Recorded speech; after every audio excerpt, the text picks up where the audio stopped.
Welcome to Ministry of Mould. This is a really short presentation. I'll try and keep it to about 10 minutes or less to look at damp, structural damp versus condensation and mould. What are they, why are they different, how are they different, and how you can really quickly tell the difference. This is designed to be for letting agents, property managers, painter decorators, gutter cleaners, builders, anyone involved with buildings, construction, really the management of buildings. Hopefully this will help you help your customers and point them in the right direction. Okay, so there's three main types of damp to think about. Rising damp, probably everyone's heard of. Penetrating damp, again, that's sort of things that have come through the walls, so cracked render, broken guttering, things like that cause penetrating damp. And the last one is condensation and mould, which is my specialism. Condensation and mould is generally more related to humidity and things like that, but we'll have a look at it. So there you've got the two types on the slide. So on the left, you've got what would typically be due to condensation and mould. On the right, you've got more structural damage. And so if we have a look at that one closer up, you can see that there's structural damage causing the plaster to degrade. There's salt damage there. There's issues with the plaster's flaking, the paint has fallen off. Okay, so this is a structural damp problem. There is some moisture coming through that wall, either from penetrating damp or it's coming up from the ground. Okay, and that is creating this problem. Again, here around a doorway, the dead giveaway in this picture, and something to look out for, is this yellow staining that you can see. The yellow is due to salts which are carried through the wall by movement of water. So rainwater coming through, and it washes these salts to the surface.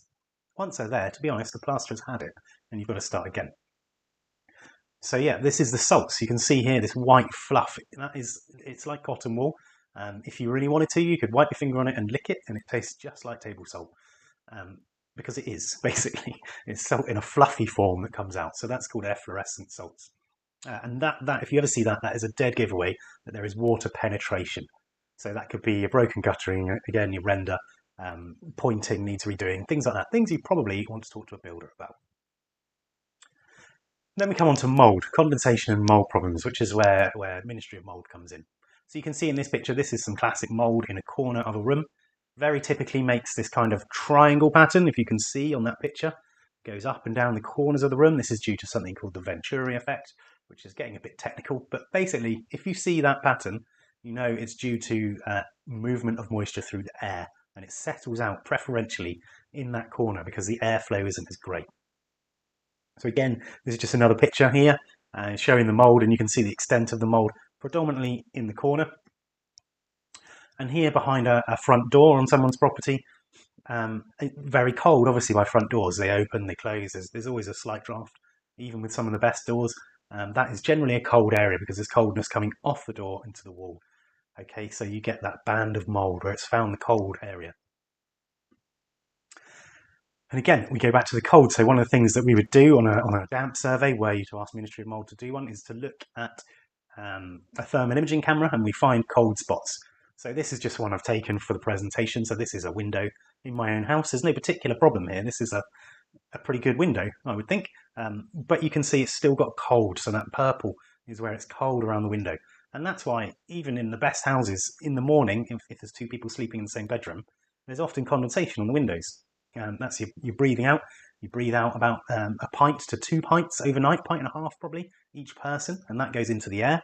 And that has to settle somewhere. So it will go to these cold points around the window. Because of the interplay between cold and humidity, when we're looking at condensation problems, we look at relative humidity and the dew point.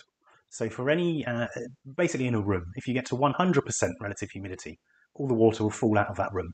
Okay, that is rain, in effect.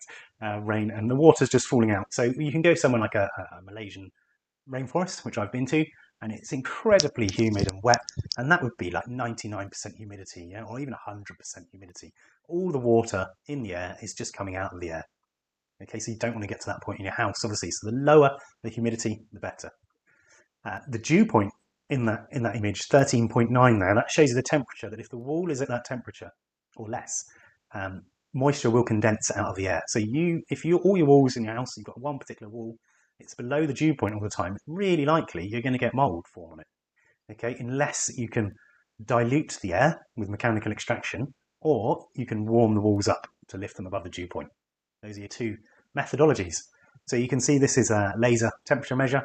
the sort that's really common, and we're all used to them from COVID, getting zapped in the head with one going into a bar. Yeah, so that is just one of these pointed at the wall, 12.9. So back to this humidity that was in the room, 13.9, you can see that that particular area is very prone to getting condensation and mould forming. And you can actually see some mould in the picture there. Okay. So again, when we look at temperature, you've got the picture on the left here. That is a mansard roof, so a sloping roof. And there's two lines you can see with not much mould. So those are actually where the timber joists are, if you imagine the roof. And then between the joists, there's no insulation. So you've got cold spot, warmer spot, cold spot, warmer spot, cold spot. And that's where you get the mould forming. The picture on the right is a loft hatch, obviously. But if you think about it, that loft is probably insulated all the way around. And then what commonly happens is someone just puts a wooden panel loft hatch in. You know, it's just a piece of plywood. So that is cold compared to the surrounding area. So this property, which had a massive humidity problem, the humid air has just found that cold spot and condensed out on that wood and caused that very heavy mould.